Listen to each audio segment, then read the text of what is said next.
Good afternoon, ladies and gentlemen. My name is Iliana Magra, and here are the top headlines of the day in Greece.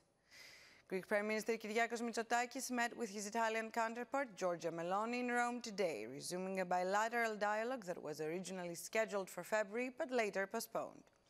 The meeting was followed by the Greek-Italian High-Level Cooperation Council. One of the agenda items related to efforts to renegotiate terms with the Italian-managed Hellenic train, aiming to compel the company to invest in new and advanced trains following infrastructure concerns raised after the deadly Tempe train crash in February 2023. Greece and Italy are two Mediterranean countries facing common challenges at their external borders as frontline states on migration, while also serving as pillars of stability in the Eastern Mediterranean and the broader region, government spokesperson Pavlos Marinakis said earlier today.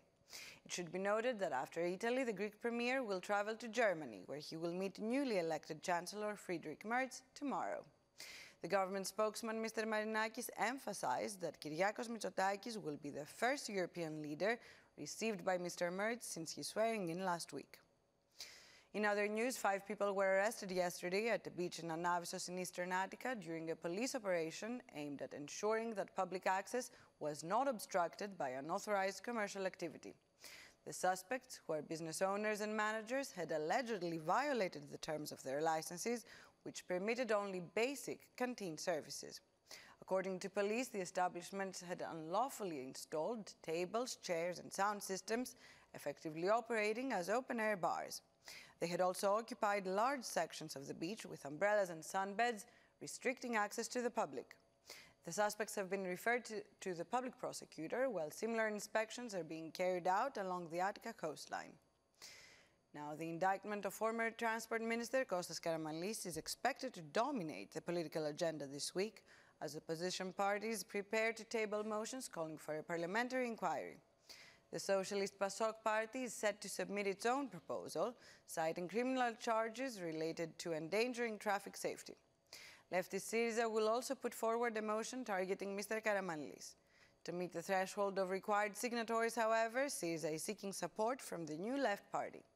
The government is reportedly expected to reject the opposition's calls for felony charges and instead propose a lesser charge of breach of duty, a misdemeanor. A special parliamentary session was held today in order to appoint members of the Judicial Council for a separate case involving former Deputy Minister Christos Triantopoulos. Now, Greek and Lithuanian intelligence services have uncovered a suspected Russian espionage network operating across 5 countries, namely Greece, Cyprus, Bulgaria, Montenegro, and Lithuania, Greek newspaper Kathimerini reports. A 53-year-old man residing in Thessaloniki was arrested in March in Lithuania, accused of plotting to assassinate a Russian dissident. He is believed to be an operative of the Russian military intelligence agency, GRU. A second suspect, a 59-year-old house painter from Alexandroupoli, was arrested in Greece last week and has been charged with felony espionage. Authorities say he was recruited to monitor and photograph NATO military shipments at the local port. The case follows similar GRU activity uncovered in 2024, which involved Russian agents residing in northern Greece.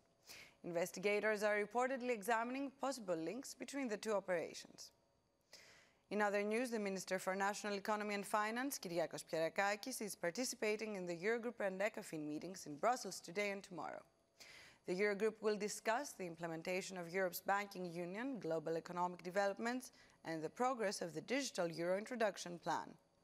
The European Commission's communication on the Savings and Investment Union is expected to be part of the agenda during the ECOFIN meeting tomorrow, as will be the economic and financial impact of Russia's aggression against Ukraine. Finally, a 65-year-old man has been arrested in Chersonissos in northern Crete in connection with a string of hotel room burglaries that occurred between May 7th and May 10th. Police link the suspect, a foreign national, to 5 cases of theft and have charged him with burglary and forgery. A search of his residence uncovered cash, jewelry, electronic devices, 21 foreign passports, and 2 Danish driver's licenses, all of which were stolen and have now been returned to their owners. Local police continue to investigate whether the suspect may be connected to additional thefts in the region. And that's all for today. Tune in again tomorrow for Greece's first English language news bulletin. And ladies and gentlemen, have a good afternoon.